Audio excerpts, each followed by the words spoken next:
समझ गए कि आप पूछना क्या चाहती हैं। आप तो अंतर्यामी हैं।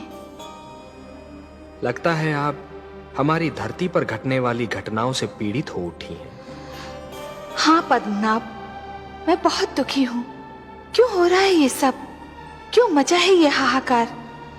प्रेम बनाया था तो घृणा क्यों बनाई? जो हो रहा है, हो सकता है वो वही हो जो स्वयं विधाता ने लिखा हो।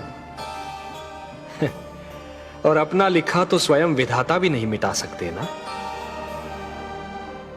हे महादेवी, हो सकता है कि यह मानव की परीक्षा हो, उसके कर्मों की परीक्षा हो।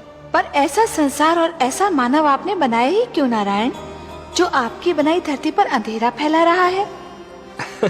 तो आप क्या चाहती थीं कि हम केवल दिन बनाते और रात्रि न बनाते? फिर मानव को अंधेरे उजाले का अंतर कैसे जान पड़ता? विष न होता तो अमृत की महत्ता कैसे जानी जाती? पुष्प के साथ कांटे न होते तो पुष्प के सौंदर्य को कौन जान सकता? पतझड़ न आती तो वसंत ऋतु इतनी सुहानी कैसे लगती? हमने मानव को बनाया है देवी। मानव इतिहास को बनाने का कार्य हमने अपने हाथों में नहीं रखा, वो तो उसी पर छोड़ दिया है। अभी तो उसे अपनी शक्ति का आभास हुआ है।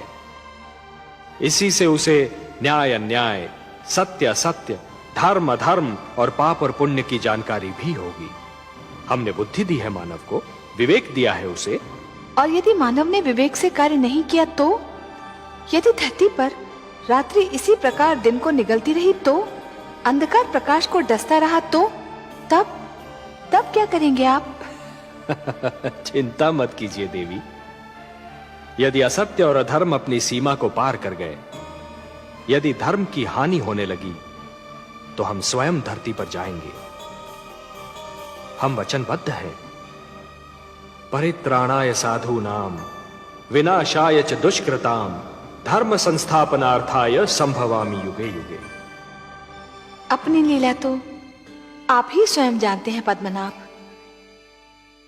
इस प्रकार आरंभ हुआ प्रकाश और अंधकार के युद्ध का इतिहास।